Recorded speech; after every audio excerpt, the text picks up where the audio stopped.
샬롬. 예, 우리 자매인 분들에게도 우리 샬롬의 평강을 갖고 인사하십시다. 샬롬. 또 이렇게도 인사해볼까요? 주님께 예배 드리는 것이 참 예배를 사모하지만 못 드리는 분들도 있어요. 그래서 이 자리가 너무나 귀하고 소중합니다. 또 못 드리는 마음과 찬양할 수 없는 나라들도 있습니다. 이 시간 잘 오셨습니다. 이렇게 한번 인사할까요? 오늘 꼭 축복하는 은혜를 함께 누렸으면 좋겠습니다. 제가 기도함으로 오늘 예배를 시작하겠습니다. 좋으신 하나님 아버지 참 감사합니다.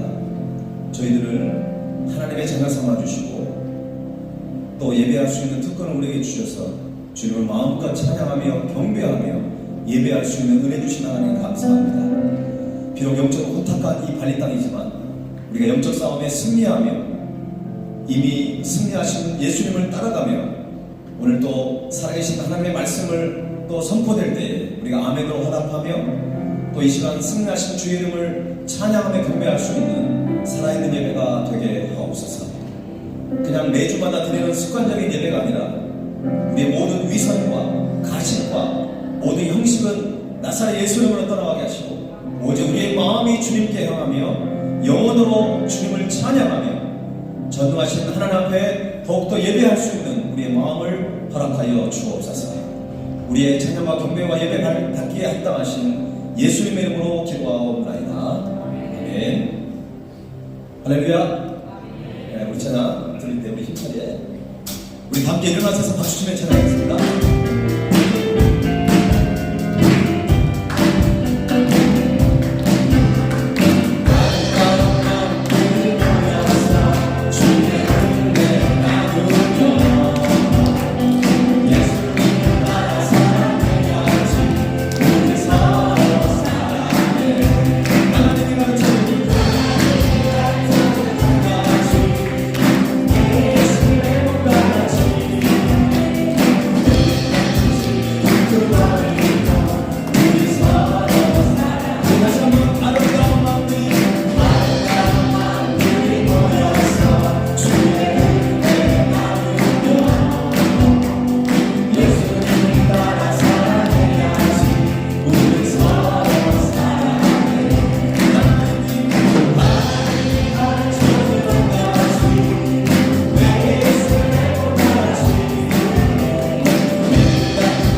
나의 피난처 예수 의지해요. 나는 영원히 주님 사랑해요. 나는 영원히 주님 사랑해요. 나는 영원히 주님 사랑해요. 내가 어떻고 또 나의 사랑 끊을 수 없네. 나는 영원히 주님 사랑해요. 주님 사랑해요. 아버지 나를 사랑하시니 나의 몸을 값주게 드려요.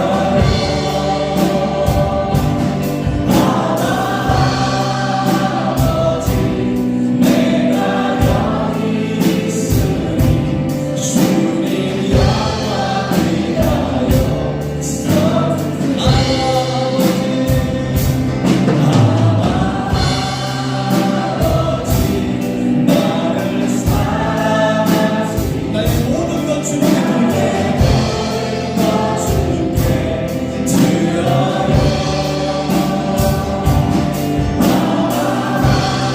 아버지 내가 여기 주님 영광 위하여 서주세요. 주님 교회 위하여 주님 교회 위하여 서주세요. 주님 나라 위하여 주님 나라 위하여 서주세요. 우리 함께 기도하기 원합니다. 여러분은 정말 주님을 사랑합니까? 여러분은 정말 주님만을 사랑하십니까? 그렇다고 한다면 나의 모든 것을 주님을 위해 드릴 수 있는 그런 마음으로 우리가 하루하루를 살아야 되는데 아직도 우리는 부족하다고, 아직도 우리는 나의 그 연약함 때문에 하나님 앞에 몸부림칠 때가 많습니다. 여러분, 언제까지 우리가 주 앞에 불평하고 원망하고 하나님 앞에 부족함을 아뢰겠습니까? 하나님, 내가 완전해졌을 때, 내가 정말 내가 생각하는 그 위치에 있을 때 하나님 앞에 쓰임받는 인생이 아니라, 하나님, 내가 연약하지만, 내가 부족하지만 하나님 나를 사용하시기를 원하시는 그 주님 앞에 다시 한번 주님 앞에 사랑을 고백하며, 주님 내가 여기 있습니다. 주님의 영광을 위하여, 주의 교회를 위하여, 주님의 나라를 위하여 사용받는 쓰임받는 우리 인생이 되기를 원합니다. 오늘 예배를 통하여 우리의 신앙이 더욱 회복되기를 원합니다. 우리 예배를 받아 주시옵소서. 우리 시간 전심으로 하나님 앞에 기도하며 나아가십시오. 오 하나님 아버지, 모든 죄를 맡기고 나아가십시오. 하나님 아버지, 우리 간절한 기도에 응답해 주시기를 원합니다. 하나님의 주님만을 사랑하기를 원합니다. 주님을 영원히 사랑하기를 원합니다. 하나님 주님만만 만족하기를 원합니다. 하나님의 주님의 사랑 가운데 확실하게 내 모든 신앙이 붙여지기를 원합니다. 하나님 아버지, 주님 앞에 모든 것들을 나가기를 원합니다. 하나님 인생 가운데 마지막까지 걸어오시는 우리의 편한 자신 주 앞에 가까이 나오기를 원합니다. 하나님 인생과 그들을 도와주시옵소서. 하나님 아버지, 우리 여기 있습니다. 하나님 내 아쉬움을, 나의 약함을 주님 아시고, 하나님 그런 나를 주님의 영광을 내요, 주님의 교회를 내요, 주님의 나라를 쓰임받는 우리 인생이 되기를 원합니다. 하나님 아버지, 우리를 사용하여 주시고 우리를 붙여주시고 우리 가운데 함께하여 주옵소서. 오늘의 예배 가운데 우리 신앙이 회복되기를 원합니다. 우리의 찬양과 경배를 받아주시옵소서. 오 주님, 주님을 찬양합니다.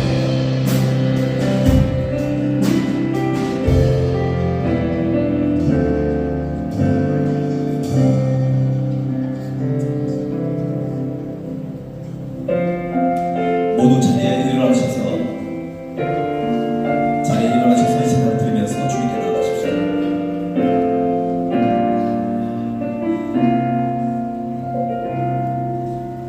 나는 하나님을 예배하는 예배자입니다.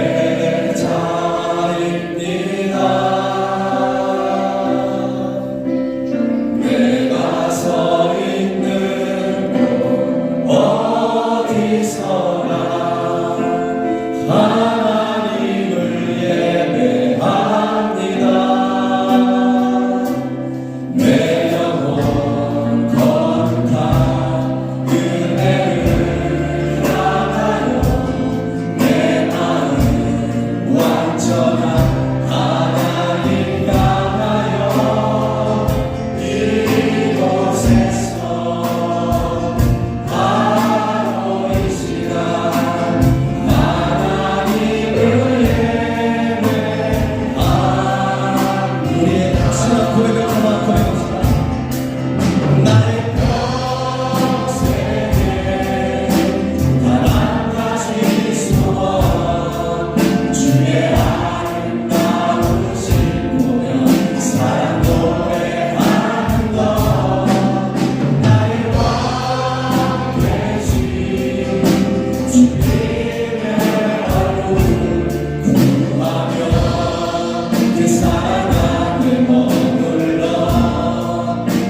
이스라엘아, 너를 지으신 이가 말씀하시느니라. 너는 두려워하지 말라. 내가 너를 구속하였고 내가 너를 지명하여 불렀나니 너는 내 것이라. 아멘. 전능하신 하나님, 우리를 창조하시고 주의 자녀로 불러주시며 죄에서 구원해 주심으로 날마다 주님과 동행하며 살게 하신 은혜에 감사와 찬양을 드립니다. 이 시간 드리는 예배가 오직 하나님께만 영광 돌리는 살아있는 예배가 되게 하옵소서. 예수 그리스도의 이름으로 기도하옵나이다. 아멘. 자리에 앉으셔서 이 찬양 드리겠습니다.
주님, 주의 자비하심과 긍휼로 그 약속 안에서 우리를 주의 백성으로 부르시고 주의 구원과 은혜를 노래하도록 오늘도 주의 약속 가운데 주의 인재 가운데 우리를 불러주셔서 감사합니다.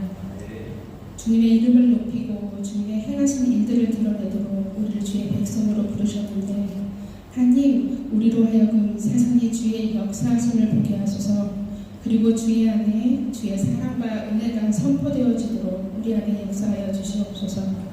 의인은 엎드려져도 아주 넘어지지 않는다는 시편 고백처럼 하나님과 연합된 우리가 더 이상 넘어질 것과 실패할 것들에 두려워하거나 좌절하는 것이 아니라 이미 우리에게 계획하신 주님의 크고 놀라운 일들을 이뤄나가시는 그 하나님의 일하심을 기대하며 나아가길 원합니다.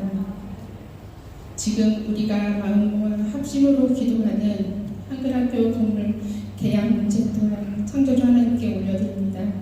이 기도 제목을 통해 이루어 나가실 주님의 성실하심과 인자하심을 소망하며 기도하오니 하나님 위대하심을 경험하며 우리의 신앙으로 고백하는 귀한 시간 될 수 있게 하여 주옵소서. 주님께서 승리하셨고 부활하셨던 것처럼 신자된 우리 또한 부활할 것이며 승리할 수밖에 없음을 고백합니다. 주님께 일어났던 모든 일이 우리의 것임을 고백합니다. 이제 우리에게 있는 것이 하나님께서 허락하신 것이며 계획하신 것임을 알고 누리고 실천하는 부활의 신앙 되게 하옵소서. 하늘의 것을 바라며 누리는 신앙의 견고함이 우리 자녀들에게 있게 하시며 저들의 미래를 책임져 주시고 하나님께서 하라고 하신 것을 분별하고 정확하게 아는 지혜를 주시옵고 주님이 성경에 말씀하신 신앙의 기초 위에 믿음을 바로 세우는 우리 자녀들 되게 하여 주시옵소서. 이 시간 말씀을 전하실 목사님에게 주님 말씀의 은혜를 내려주시고 하나님의 말씀을 밝히 드러내는 설교가 되게 하여 주옵소서. 잘 지도하고 가르치는 목사님이 되게 하옵시며 심적으로 강하게 하시고 지치지 않게 하옵소서.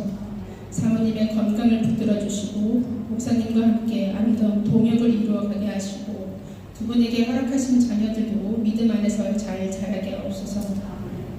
같이 동역하시는 이완 목사님과 그의 가정 가운데도 동일한 은혜를 부어주시길 원합니다. 하시는 사역 가운데 주님의 은혜를 구하오니 지치지 않도록 주님 함께하여 주옵소서. 이 시간 하나님의 나를 세워가는 일꾼이라는 말씀을 들을 때에 성령님 함께하시어 듣는 모든 이가 은혜 받고 하나님의 음성을 듣는 승리하는 예배 될 수 있도록 하여 주옵소서. 우리를 사랑하시는 예수님의 이름으로 기도드립니다. 아멘.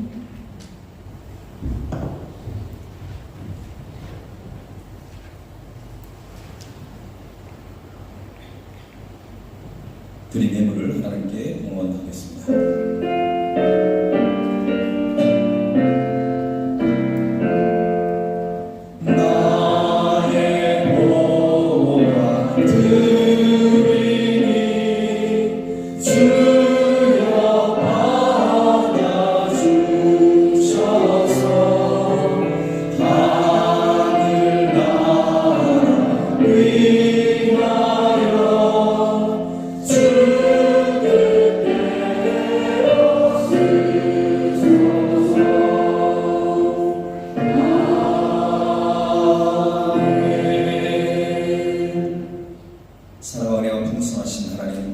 오늘도 주님의 은혜의 보호자 앞으로 우리의 발걸음을 인도해 주셔서 감사를 드립니다. 주님 우리에게 말씀하셨습니다. 너는 내게 부르짖으라 내가 내게 응답하겠고 내가 알지 못하는 크고 은밀한 일을 내게 보이게 되겠다고 약속하셨습니다. 우리의 모든 문제를 주님께 맡김으로 주님 앞에 나아가 부르짖습니다. 우리에게 크고 은밀한 일을 보여주시옵소서. 사랑하는 발리세움교회 성도들이 언제나 어느 상황 속에서도 중보 기도의 능력을 힘입어 혼탁한 발리 땅에서 영적으로 승리하며 살게 하여 주옵소서. 오늘도 마음과 뜻과 정성을 다하여 귀한 예물을 구별하여 주님께 드립니다. 모든 물질이 하나님은 또 왔다는 사실을 깨닫고 우리의 신앙의 고백을 담아 주님 앞에 진실된 마음으로 드리는 10의 1조와 그리고 모든 감사의 제목이 하나님의 은혜였음을 기억하여 하나님께 영광 돌리는 그 손길들마다 하나님께서 더욱더 하늘의 신뢰와 복과 땅의 기름진 것으로 가득 채워주셔서 더욱더 삶의 현장 속에서 감사의 제목이 차고 넘치는 그 은혜를 부어 주옵소서. 하나님 잃어버린 영혼들을 구원하게 하여 선교 예물과 또 주의 헌금을 드리는 손길들이 있습니다. 하나님 이 예물을 통해 죽어가는 영혼을 살리며 하나님 나라의 확장을 위해 이 예물이 아름답게 쓰임받게 하여 주옵소서. 우리 성도들이 속한 직장과 사업장이 있습니다. 하나님 하나님께서 모든 그 사업장의 경영자가 되어주셔서 어떠한 위기 가운데서도 하나님의 지혜로 잘 극복해 나갈 수 있는 그러한 신실한 믿음을 부어 주옵소서.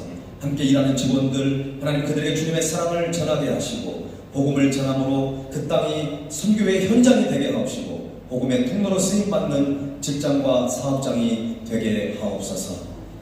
교우들의 환우들을 위해서 기도합니다. 하나님 이 시간 찾아가셔서 성령의 치료의 광선을 발하여 주셔서 외양간에 나온 송아지처럼 기뻐 뛰며 나아가는 그 은혜를 경험케 하셔서 정말 남은 인생 주 앞에 부끄럽지 않고 하나님 앞에 영광 돌리며 주의 영광을 위해서 살아가는 그 은혜를 부어 주옵소서. 하나님, 발레세 한글학교 건물 임대를 놓고 함께 기도하고 있사오니 이것을 통해서 하나님의 살아계심을 보여주시고 하나님의 뜻을 우리가 함께 깨닫는 소중한 시간 되게 하옵소서. 교회 안에 키즈 글로리아와 유수원이 있습니다. 이 아이들이 어릴 때부터 실력과 영성을 겸비한 아이들로 잘 자라서 정말 사람들과 하나님께 칭찬받고 아버지 하나님 다음 세대의 글로벌 영적 리더로 쓰임받는 귀한 자녀들이 되게 하옵소서.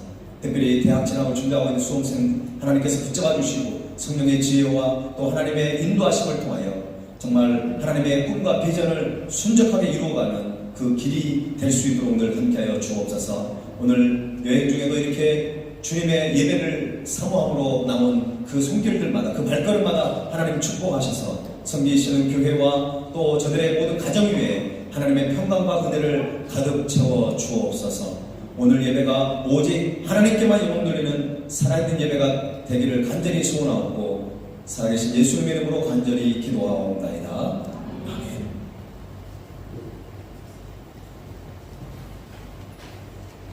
네, 오늘 교회 소식 전해드리기 전에 지난주에 제가 못 보여드렸던 비전하우스 한국 비전 TV 영상을 보도록 하겠습니다. 지난 6월 10며칠이죠? 6월 말에 가서 7월 2일까지 다녀왔습니다. 비전하우스 아이들 11명 그리고 김영현 목사님 모시고 다녀온 그 한국 비전 TV 영상을 먼저 보도록 하겠습니다.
사실 고아원 아이들 한번 데려간다는 건 쉬운 일은 아닌데 우리도 예전에 많은 성산들 통해서 우리 많은 일꾼들이 성산들의 헌신을 통해서 일어났습니다. 인도네시아 땅이 하나님의 나라로 변화되고 또 우리 비전하우스 지금 그 아이들이 여기 있습니다. 지금 우리 비전하우스 고아원 아이들이 저희 교회는 그냥 한인들만 예배드리는 것이 아니라 저희가 디아스포라 교회입니다. 그래서 사도행전에 나오는 안디옥 교회처럼 배종한 유대인들과 헬라인이 함께 예배드리는 것처럼 저희도 한국 사람들과 인도네시아 사람이 함께 예배하고 있습니다. 지금 아직은 설교는 저희가 통역을 좀 하고 있습니다. 앞으로 우리 비전하우스 아이들을 통해서 새롭게 펼쳐나갈 놀라운 일들을 기대하면서 저들이 이번에 한국 다녀와가지고 많은 꿈을 꾸게 되고 또 한국으로 또 대학을 가려고 준비하는 친구도 있습니다. 비전하우스 아이들을 위해서 여러분 계속 기도해 주시면 감사하겠습니다. 네, 오늘 교회 방문하신 분들을 소개하고 축복하겠습니다. 서부 장로교회를 선교해 계시는 장국현 목사님 모셨습니다. 잠깐만 일어나 주시면 박수로 인사하겠습니다. 가족이 있습니다. 앉아주시고요. 양평동교회 이정수 박용식 선생님이십니다. 네, 반갑습니다.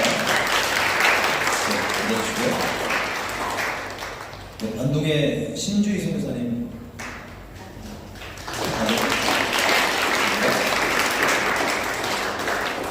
네, 우리 교회 여러분들, 우리 앞에 계신 분들 환영하고요. 우리 이 찬양 드리면서 좌우에 축복하겠습니다.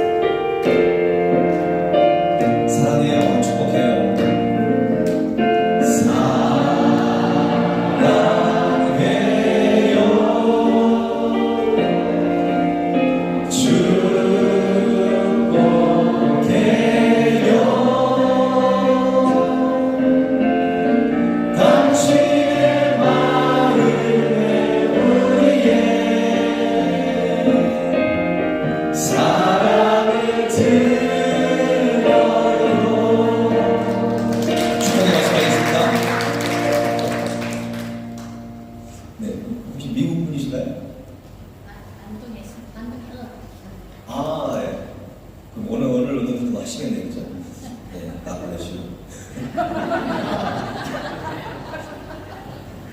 자, 오늘 교회 소식 잠깐 드리겠습니다.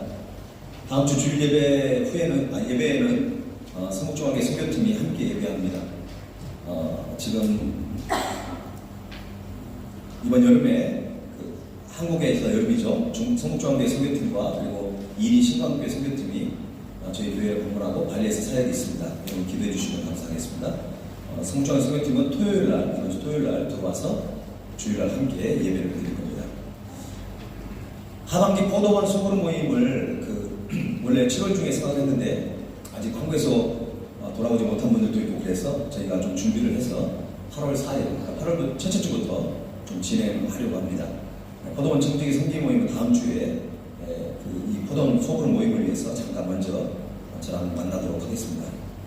포도원 식당 봉사 순서를 좀 기억하시고 이 부분들을 잘 감당해 주시면 좋겠습니다. 오늘은 거봉, 다음 주는 햅시바에서 감당해 주시겠습니다. 네, 운영위원 모임도 다음 주에 모이도록 하겠습니다. 한 가지 기도 제목을 밴드랑 좀 올렸는데, 발리섬 한글학교 건물 임대를 계약을 하려고 했는데, 제가 한국 가기 전에 계약을 하려고 했는데 주인이 건물주가 수라바야에 살고 있습니다. 그래서 계속 시간이 안 된다고 해서 갔다 와서 이제 진행을 하고 있었는데 최종 계약을 하려고 이제 만나려고 하는데 마음이 바뀌어가지고 본인이 건물을 사용한다고 그렇게 지금 얘기가 들려오고 있습니다. 주인이 크리스찬인데도 불구하고 제가 이 건물이 단순히 우리가 비즈니스가 아니라 하나님의 선교 사역에서 쓰고 있다고 또 제가 사역한 것들 영상이라든가 이런 것들도 함께 보내주면서 했는데도 불구하고 쉽지가 않습니다.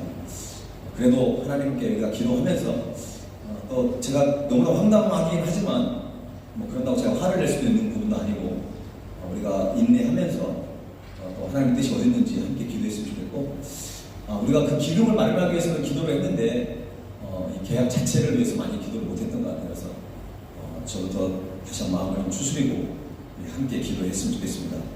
8월 3일날 지금 계약을 앞두고 얼마 남지 않는 시간입니다. 그래서 하나님께서 이 건물 임대가 재계약되든지 아니면 좋은 장소를 찾을 수 있도록 여러분들이 함께 기도해 주시면 감사하겠습니다. 네, 나머지 건물 주보를 보시고 오늘 우리에게 주신 하나님의 말씀을 함께 보겠습니다. 누가복음 13장 18절에서 21절입니다. Firman Tuhan hari ini Lukas pasal 13 ayat 18 sampai 21. 누가복음 13장 18절에서 21절입니다. 자, 제가 한 절 읽고 여러분 한 절 읽겠습니다. 그러므로 예수께서 이르시되 하나님의 나라가 무엇과 같을까? 내가 무엇으로 비교할까? 마치 사람이 자기 재소밭에 갖다 심은 그 자식이 하나를 거니 자라가 구하여 공중의 새들이 그것 사이에 기르렀느니라. 또 이르시되 내가 하나님의 나라를 무엇으로 비교할까? 마치 여자가 방송할 소리에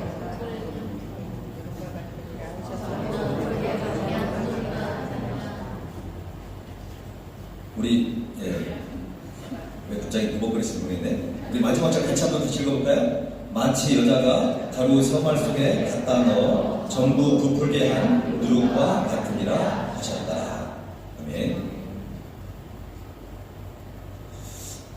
이번에 한국 방문을 이렇게 하면서 좀 마음이 아픈 그런 일들이 있었습니다.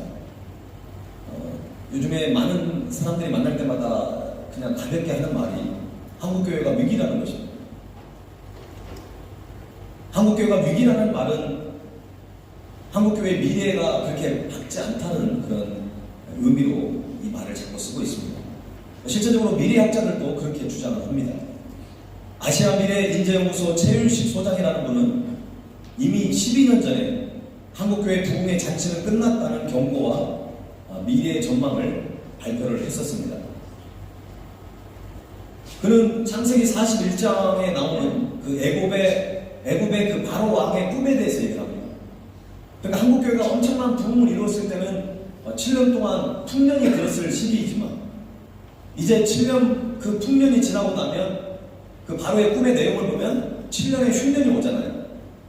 그러니까 이제 한국교회가 2012년을 기점으로 한국교회는 더 이상 성장을 하지 못하고 그 7년의 흉년의 그 시기로 접어들었다고 그렇게 주장을 하고 있습니다. 최윤식 소장의 말은 현실적으로 잘 분석한 것이라고 생각이 됩니다. 왜냐하면 한국교회 지금 다음 세대의 미래의 주일학교의 현황을 보면 너무나 놀랄 일들이 많습니다. 지금 한국교회에 많은 교회가 있지만 주일학교가 없는 교회가 절반이 넘고 있습니다. 심지어는 주일학교에 있어도 20명 이하인 교회가 70%나 한답니다. 과거에 한국교회는 주일학교가 미어 터졌어요. 그런데 어느 순간에 주일학교가 절반이 교회가 다 없어져 버렸고 그것도 20명 이하의 교회가 70%나 된다고 합니다. 이미 오래전부터 한국교회가 젊은이들이 없는 유럽교회처럼 될까봐 우리가 정신을 바짝 차려야 된다고 그렇게 이구동성으로 말을 했습니다. 그런데 어느 순간에 이것이 너무나 빨리 우리들에게 위기 상황으로 닥쳐와버린 것입니다. 해외에 흩어져 있는 디아스포라 교회도 예외가 아닙니다. 세계에 흩어져 있는 한일교회가 5,500개 정도 되는데 제가 3주 전에 아시아 한글학교 협의회 교사 연수회 답사차 필리핀에 다녀왔습니다. 그런데 교회들마다 과거에 어떤 막 청년들이 있었던 그런 흔적들은 많이 있는데 지금 청년들이 교회에 거의 대부분이 청년들이 없는 것입니다. 왜 그러냐고 그랬더니 과거에는 막 유학생들이 많이 와가지고 교회가 그냥 차고 넘쳤대. 그런데 지금 유학생들이 이제 오지 않는다는 것입니다. 여러분, 우리는 이런 위기 상황 속에서 우리 그리스도인들은 어떻게 해야 할까요? 위기를 극복하지 못하고 그냥 낙심하고 그냥 포기해야 할까요? 물론 그렇지 않습니다. 우리의 힘으로는 이 위기 상황을 극복할 수 있는 능력이 없습니다. 그러나 주님이 하시면 이 모든 위기를 극복할 수 있을 것입니다. 오히려 이 위기가 우리가 잘 극복하면 조국 대한민국의 새로운 부흥이 찾아올 수도 있을 것입니다. 중요한 것은 이 상황 속에서 우리가 어떻게 살아가느냐가 더 중요한 것입니다. 그런 의미에서 오늘 본 말씀은 이 시대를 살아가는 그리스도인들에게 있어서 매우 중요한 말씀입니다. 우리 다시 한번 이 본문 말씀을 한번 같이 한 목소리로 읽어보겠습니다. 우리 18절부터 21절까지 시작. 그러므로 예수께서 이르시되 하나님의 나라가 무엇과 같을까? 내가 무엇으로 비교할까? 마치 사람이 자기 채소밭에 갖다 심은 겨자씨 하나 같으니 자라 나무가 되어 공중의 새들이 그 가지에 깃들었느니라. 또 이르시되 내가 하나님의 나라를 무엇으로 비교할까? 마치 여자가 가루 서말 속에 갖다 넣어 전부 부풀게 한 누룩과 같으니라 하셨더라. 아멘. 오늘 본문에는 두 가지 비유가 나오고 있습니다. 겨자씨 비유와 누룩 비유입니다. 이 두 비유의 공통점은 예수님의 성육신과 공생의 사역으로 도래한 하나님의 나라가 지금에는 굉장히 미약해 보입니다. 그러나 복음의 역동성으로 말미암아 미래에는 크게 성장해서 더 확장될 것이라고 우리에게 말씀해 주고 있는 것입니다. 오늘 본문은 마태복음과 마가복음에도 동일하게 기록되어 있습니다. 그런데 한 가지 특이한 것은요, 마태복음과 마가복음에는 겨자씨가 모든 씨보다 작은 것이지만 자란 후에는 모든 풀보다 커졌다고 하는 내용이 오늘 누가복음에는 없습니다. 아마 누가복음에는 누가가 이 부분을 삭제했던 것으로 생각이 됩니다. 누가가 이 부분을 삭제한 이유는 누가에게는 그것이 이 비유에서 강조하고자 하는 요점이 아니었던 것이었습니다. 그러면 누가가 강조하고 싶은 주요 관심사는 무엇일까요? 누가가 강조한 것은 지금 작은 씨앗이 단순히 풀보다 커졌다고 하는 것이 중요한 것이 아니라 겨자씨 한 알이 자라서 나무가 되어서 그 나무에 공중의 새들이 와서 그 나무에 깃들게 되는 것에 초점을 두고 있는 것입니다. 골더라는 사람은 이렇게 이 부분을 해석합니다. 하나님의 나라가 열방들을 위한 집이 될 수 있다는 것입니다. 하나님의 나라가 열방들을 위한 집이 될 수 있다. 그게 무엇입니까? 누가는 가장 작은 것과 큰 것 간의 어떤 대조를 이루는 그 부분을 삭제해버렸습니다. 곧바로 겨자씨가 나무로 성장한 것에, 그래서 공중의 모든 새들이 깃들게 된 것에 초점을 옮기고 있는 것입니다. 여기서 공중의 새는요, 그 유대인의 묵시문학에 보면은 이방인들을 지칭할 때 공중의 새로 표현을 합니다. 그러니까 누가는 이 비유를 통해서 하나님의 나라가 모든 이방인들이 깃들 수 있을 만큼, 그러니까 복음이 그 이스라엘만 머물러 있는 것이 아니라 이 복음이 더 확장되고 더 커져서 민족과 열방을 향해 나아가야 된다고 하는, 그러니까 누가가 선교적인 어떤 관점에서 이 본문을 기록했다고 하는 것입니다. 제가 누가복음 강해를 할 때 처음 서두 부분에 제가 여러 번 강조했습니다. 누가는 이 누가복음을 어떻게 썼다고요? 선교적인 관점에서 쓴 거예요. 그래서 사도행전하고 연결해보면 너무나 이게 자연스럽게 연결이 되는 것입니다. 좀 더 두 비유를 살펴보겠습니다. 겨자씨 비유는 하나님 나라의 어떤 외적 성장을 우리에게 의미할 수 있습니다. 예수 그리스도의 복음 전파로 시작된 하나님의 나라가 처음에는 작고 연약하지만 그 속에는 뭐가 있습니까? 겨자씨가 여러분 너무 작아도 그 안에 뭐가 있어요? 생명력이 있는 것입니다. 생명력이 있는 것은 자라게 돼 있어요. 그래서 그 생명력이 있기 때문에 하나님의 권능으로 점차 확장된 것을 보여주고 있는 것입니다. 또한 누룩 비유는 하나님의 내적인 성숙을 가리키고 있습니다. 씨앗처럼 그 자체가 자라나는 것은 아니지만 누룩은 적은 양의 반죽이 밀가루 전체에 골고루 퍼져가지고 그것을 부풀리게 합니다. 마치 천국 복음이 온 사회 전반에 투입이 되고 그 사회를 어떻게 합니까? 변혁시키고 변화시키고 그리고 새롭게 함으로 하나님의 나라가 점점점 확장되는 것을 바로 그 누룩 비유를 통해서 하고 있는 것입니다. 그러면 여러분, 예수님께서 우리에게 들려주시는 그 겨자씨의 그 예수님께서 말씀하시는 핵심 메시지는 무엇일까요? 예수님의 비유는 되게 단순하지만 거기에 거대한 비전들이 항상 숨겨져 있어요. 특히 겨자씨는요, 팔레스타인 농경사회에서 가장 작다라고 하는 의미로 쓰이고 있습니다. 유대인들이 너 돈 얼마 있어? 그러면 나 너무 작게 있어. 이 표현 어떻게 하냐면 나 겨자씨만큼 밖에 없어. 이렇게 얘기하는 거예요. 겨자씨가 얼마나 작냐면 그냥 쉽게 말하면 벼룩만 해. 벼룩은 우리 학생들 잘 모르죠. 그러니까 쉽게 말하면 1에서 한 3mm밖에 안 돼요. 1에서 3mm밖에 되지 않기 때문에 너무나 작습니다. 잘 보지 않으면 잘 보이지도 않을 정도로 그렇게 작은 씨를 가지고 있습니다. 그런데 이 씨가 자라면 어떻게 됩니까? 3mm가 아니라 3m. 저보다 더 키가 더 크게 이 식물이 자란다는 것입니다. 겨자씨는 모든 씨보다 작지만 자라게 되면 커서 큰 나무 가지를 이룬다는 그 성장 비전을 바로 우리에게 보여주고 계십니다.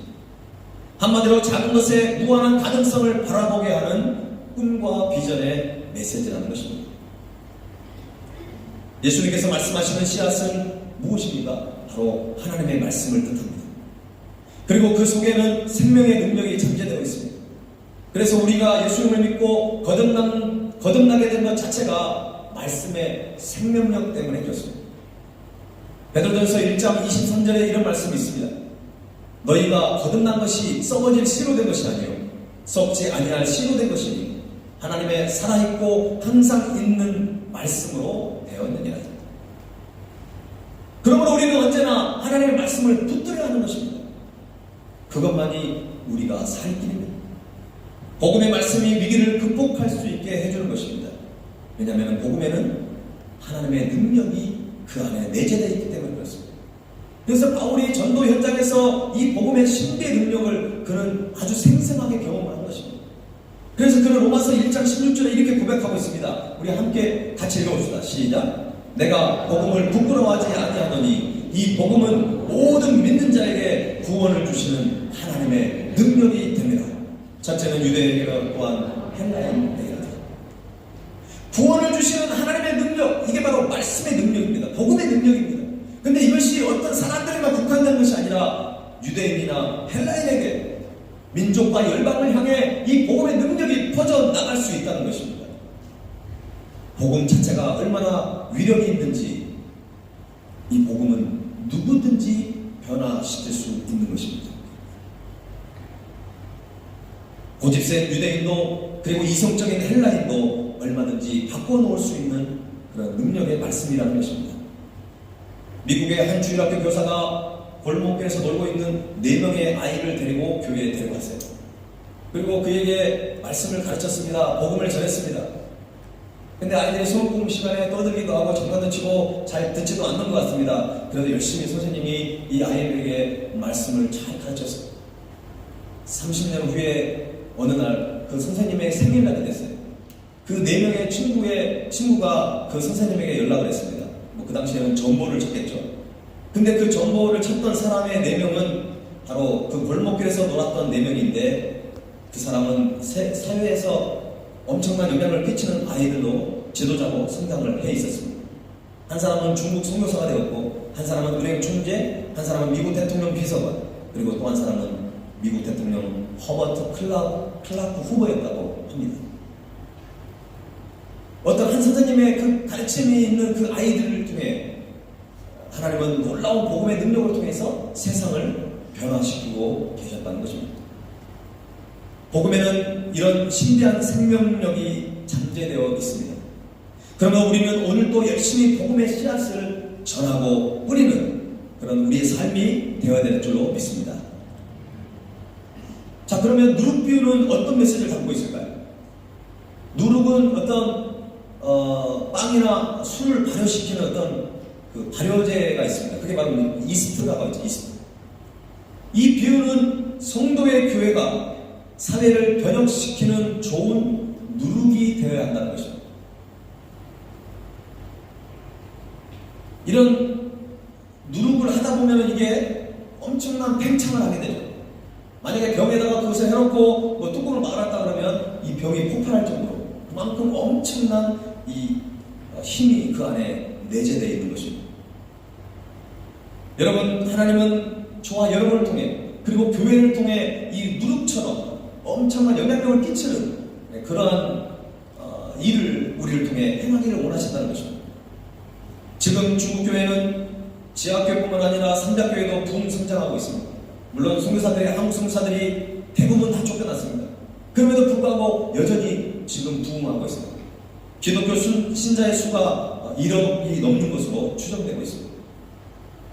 중국 선교 역사를 보면 개신교 최초의 선교사가 1807년에 모리슨 선교사라고, 로버트 모리슨 선교사입니다. 그가 중국 광동성에 들어갔습니다. 배를 타고 가고 있는데 그 선주가 이렇게 비꼬면서 얘기합니다. 모리슨 씨, 당신이 중국 천하의 우상 숭배에 조금이라도 영향을 끼칠 수 있으리라고 생각합니까? 이렇게 비꼬면서 얘기했습니다.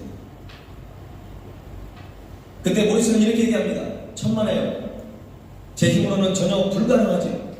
그러나 하나님께서는 얼마든지 하실 수 있지요.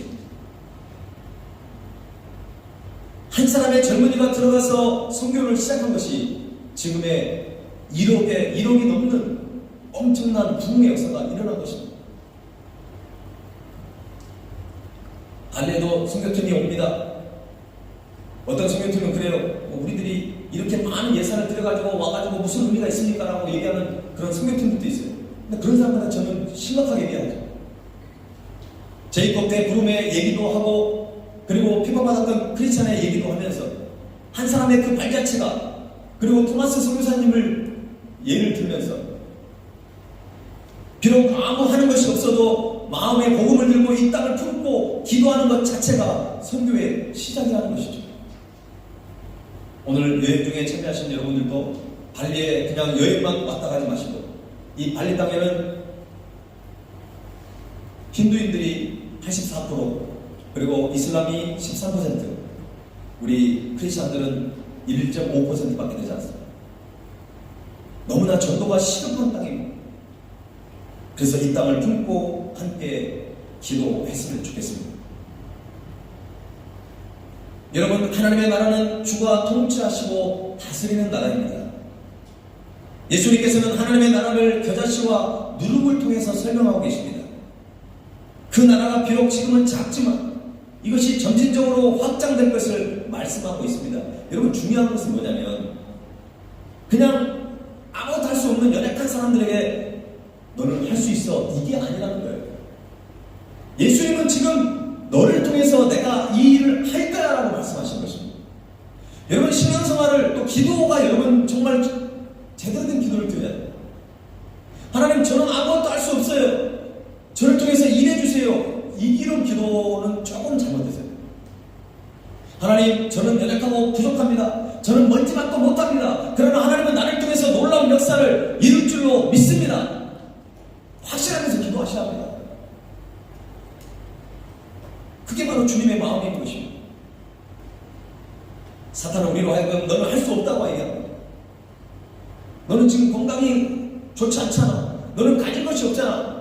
너는 영향력이 없잖아. 자꾸 우리에게 자꾸 속삭이는 것입니다. 그런 것에 개의치 마십시오. 내가 할 수 있는 것이 아닙니다. 하나님이 나를 통해서 역사하실 것입니다.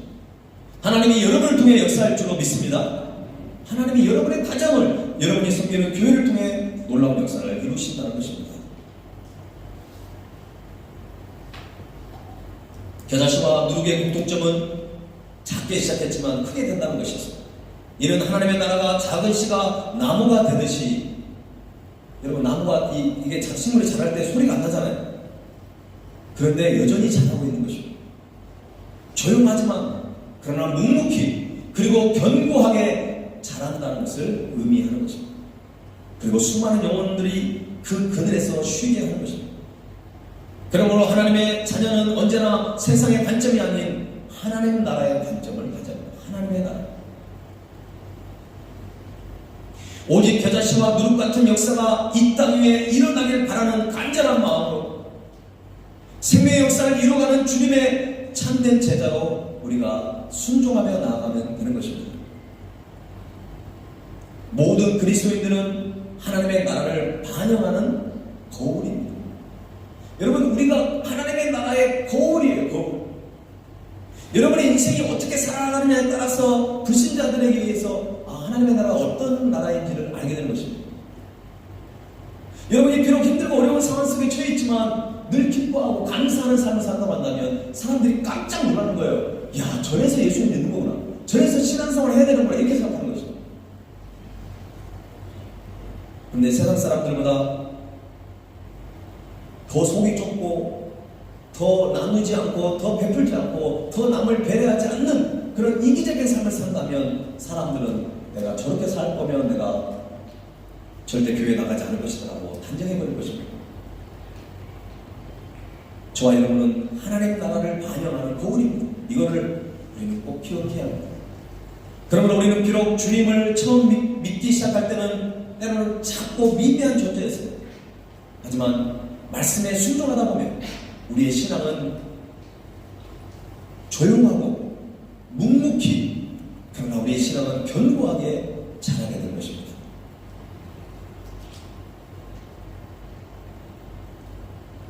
그래서 우리는 예수님과 같이 소외되고 어려운 사람들과 함께하며 천국 잔치를 벌일 수 있어야 한다는 것입니다. 또한 복음의 진리를 전하고 낮은 모습으로 섬기는 삶을 통해 삶에 지친 사람들에게 쉼터가 되고 생명과 소망의 삶이 되어야 한다는 것입니다. 여러분, 신앙생활을 잘하는 것은요, 주위 사람들을 돌아볼 수 있어요. 지금 여러분을 통해서 구원받고 여러분을 통해서 회복되려고 하는 그런 영혼들이 많이 있습니다. 여러분 주위를 돌아보세요. 내 자신이 힘든 것도 있고 내 자신의 기도적인 것도 있지만 구원을 받지 못하고 세상에 아무 소망이 없이 하루하루를 너무나 힘들게 살아가는 사람이 너무나 많습니다. 우리는 그들에게 영적인 쉼터가 되어야 되는 것입니다. 정말 어떤 사막에서 목말라서 애타하는 그 갈증 속에 있는 삶의 인생의 갈증 속에 빠져있는 사람들에게 영적인 오아시스의 역할을 우리가 감당해야 한다는 것입니다. 여러분, 이제 말씀 마치면서 여러분의 권면드립니다. 어떤 사람들은요, 나는 지금이 좋다는 거예요. 그냥 지금이 좋으니까 그냥 건드리지 마세요. 그런 분들이 있습니다. 마치 내가 지금 겨자씨만 한데 이 겨자씨만 이대로 그냥 멈춰서려고 하는 사람도 있다는 거예요. 그건 굉장히 하나님의 마음을 힘들게 하는 것입니다. 우리는 자라가야 합니다. 정말 내 마음의 복음의 씨앗, 그 말씀이 나에게 마음판에 지금 들어왔다면, 예수님을 삶의 주인으로 모셨다면 우리의 신앙은 자랄 수밖에 없습니다. 우리의 신앙은 성장되어져야 되고 우리를 통해 하나님의 나라가 확장되어야 하는 것입니다.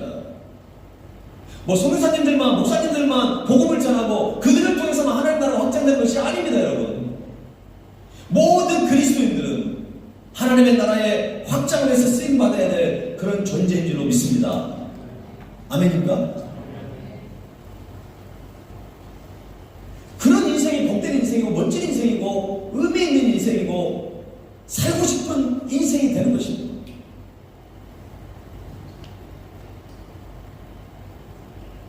여러분의 삶에 무기력함을 가지고 있다고 한다면 마음을 열어서 이웃을 살펴보십시오.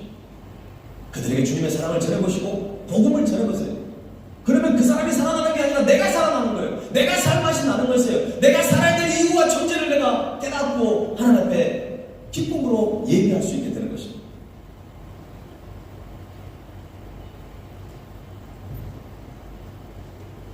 제가 한국 나가기 전에 인도네시아 한예 선교사 수련회에 갔습니다. 그런데 여러 선교사님을 만나면서 저희 교회에 안부를 물었어요. 그래서 제가 이제 여러 얘기를 했죠. 우리 교회가 이런 교회고 또 현지들 함께 예배하면서 이렇게 하고 있다고 하니까 다들 놀라시는 거죠. 그러면 저한테 굉장히 위로의 말을 많이 해줬어요. 그 힘든 일을 어떻게 하고 있냐고. 그러면서 이것은 좋은 모델이 될 수 있을까라고 저에게 자꾸 위로를 해줬어요. 제가 지금 잘난 척을 하는 것이 아니라, 저와 여러분이 지금 잘난 척을 하는 것이 아니라 감사하고 우리가 지금 가고 있는 이 길이 하나님이 기뻐하시는 길이라는 것을 우리는 확신하면서 좀 힘들어도 좀 불편해도 우리는 그 길을 가야 한다는 걸 지금 말씀을 드리는 것입니다. 왜냐하면 저도 그 음성을 들었기 때문에.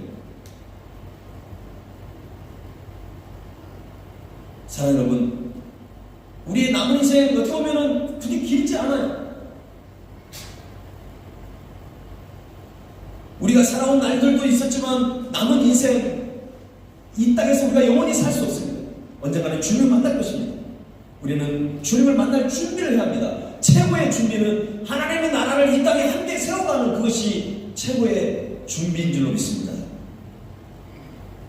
우리는 언제나 말씀과 기도를 통해 진리와 능력과 사랑으로 그래서 충만해야 합니다. 그래서 메마르고 거친 이 세상에서 생명수를 전해줄 수 있는 그런 일들을 우리가 감당해야 합니다. 하나님은 여러분이 속해 있는 가정과 그 직장과 그 삶의 현장 속에서 하나님은 여러분을 그렇게 사용하기를 원하신다는 것입니다. 그것을 받아들이고 그것을 인정하고 여러분이 순종하며 나아가면 되는 것입니다. 저는 이 말씀을 준비하면서 우리 교회 사명선언문을 생각나게 하셨어요. 자, 여러분 우리 교회에 오게 되면 항상 풍성한 사문의 초대를 순례를 받게 되죠. 이걸 일과에 항상 우리가 배웁니다. 한번 보죠. 자, 발리세움교회는 예수 그리스도의 같이 읽어보겠습니다. 시작. 예수 그리스도의 사랑과 진리의 말씀으로 빗나간 개인의 신앙을 바로 세우고 무너져가는 가정을 바로 세우며 하나님께서 기뻐하시는 교회로 바로 세워. 여기가 끝이 아니에요. 마지막이 제일 중요합니다. 시작. 이 땅에 하나님의 나라를 세워가는 디아스포라 교회의 사명을 완수하는 데입니다.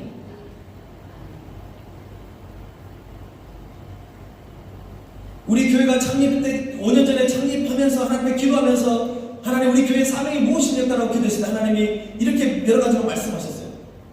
저는 이것을 볼 때마다 이건 제가 만든 게 아니에요. 하나님이 어떤 그런 마음을 주신 것입니다. 하나님이 우리 교회를 통해서 이루어가실 그것을 우리에게 보여주신 것이라고 저는 믿습니다. 우리의 신앙, 우리가 연약하고 부족합니다. 그러나 말씀으로, 다시 한번 기도로, 성령으로 충만해야 합니다.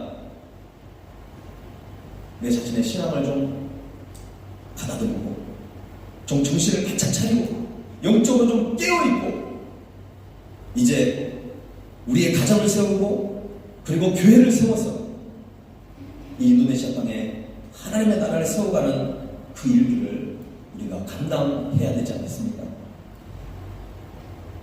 우리는 기다시처럼 작고 연약합니다.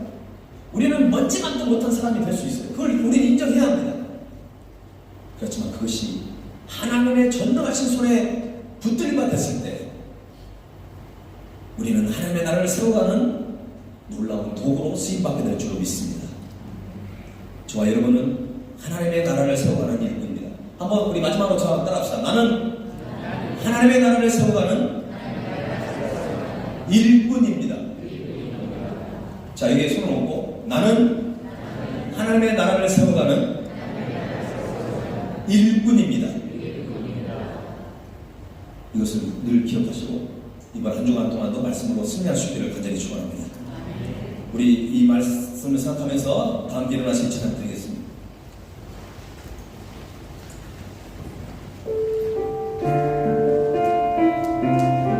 제가 매번 말씀을 준비할 때마다 말씀 후에 어떤 찬양을 해야 될지 늘 고민하고 하나님께 기도하며 나아가는데 하나님이 이 찬양을 주셨습니다. 주의 말씀 앞에서는 당신은 참된 예배자, 그토록 찾으시던 하나님의 기쁨, 이 세상을 향한 거룩한 생명빛되어 이 세상을 위한 구원의 소망되어 영원한 하나님의 나라 함께 세워가라. 얼마나 멋있는 가사입니까? 우리의 삶이 그냥 먹고 살고 그냥 자녀에게 어떤 유산을 물려주는 그런 것이 우리의 삶의 목적이 아니라 하나님의 나라의 벽도 한 장이라도 올릴 수 있는 그런 마음을 우리가 가져야 되지 않겠습니까? 기독교가 지금 이 발리 땅에 1.5%밖에 되지 않아요. 내가 정말 헌신하고 노력해서 0.001%라도 좀 올릴 수 있다고 한다면 그것이 얼마나 하나님이 기뻐하시는 일이고 나의 인생에 살아가는 그 이유가 되지 않겠습니까? 오늘 그런 마음을 가지고 결단하는 마음으로 우리의 찬양을 함께 드렸으면 좋겠습니다. 주의 말씀 앞에서 주의 말씀 앞에서 당신은 참된 예배자 그토록 찾으시던 하나님의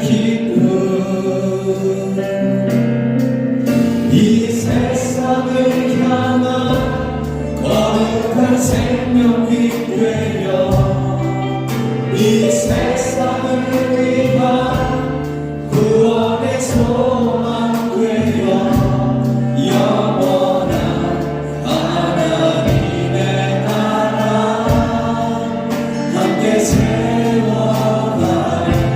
주의 부르심 따라 주의 부르심 따라 당신의 삶을 위해서 세상은 당신 안에서 주의 영광 보리라. 이 세상을 위해 주님의 군사 되어 이 세상을 섬긴 주님의 소망 되어 영원한 하나님의 나라 함께 세워 이 세상을 향한 거룩한 생명빛 되어 이 세상을 위한 구원의 소망 되어 영원한 하나님의 나라 함께 세워. 다시 한번 이 세상을 향한 거룩한 생명빛 되어 이 세상을 위한 구원의 소망 되어 영원한 하나님의 나라 함께 세워가리. 오늘 우리가 함께 기도할 제목은요, 전국 대한민국 한국교회를 위해서 기도하고 세계에 흩어져 있는 디아스포라 교회를 위해서 기도했으면 좋겠습니다. 한국이 세계에서 가장 무슨 큰 건물의 교회를 가지고 있는 것, 그것은 우리가 전혀 자랑할 것이 못 됩니다. 세계에서 두 번째로 선교사를 많이 파송한 것도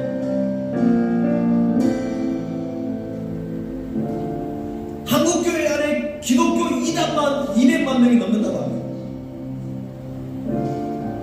이제 2040년도가 지나면 크리스찬 인구는 500만도 안 된다고 그런 예측을 하고 있습니다. 사랑하는 여러분, 신앙의 선배들은 그 신앙 앞에 결단했습니다. 삶의 우선순위가 나의 개인적인 유익과 만족이 아니었어요. 하나님의 나라를 세워가는 일에 그들이 힘썼기 때문에 우리가 이 자리에 있는 것입니다. 여러분의 건강이 왜 여러분에게 주어졌습니까? 여러분에게 물질의 복이, 여러분에게 직장과 사업장이 왜 허락되어 있습니까? 여러분의 자녀가 왜 여러분에게 선물로 주어졌습니까? 그것은 하나님의 나라를 세워가라는 하나님의 그 목적과 이유가 있는 것입니다. 하나님, 나의 가진 건강, 나의 가진 젊음, 나의 가진 열정, 나의 가진 사업장과 직장과 물질과 이 모든 것을 하나님의 나라를 위해서 세워가는 일에 조금이라도 쓰임받는 그런 인생이 되기를 원합니다. 아니, 그러기를 주님은 원하십니다. 이 시간 여러분 고백하십시오. 그리고 인정하십시오. 나는 하나님의 나라를 세워가는 일꾼이라고 하고 여러분 선포하시면서 여러분 기도하셔야 합니다. 이 시간 하나님 조국 대한민국을 새롭게 변화시켜 주시고 세계에 펼쳐진 디아스포라 교회를 세워주시고 우리의 가정을 건드려주시고 나의 신앙을 회복시켜 주옵소서. 이 시간 우리 주의 이름을 크게 한번 부른 다음에 전심으로 기도하겠습니다. 주여, 살아계신 하나님 아버지, 우리의 간절한 기도를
우리가 들어가는 모든 삶의 흔적들이 하나님의 나라의 그 작은 벽돌 한 장이 될 수 있는 그런 마음을 우리가 가져야 할 것입니다.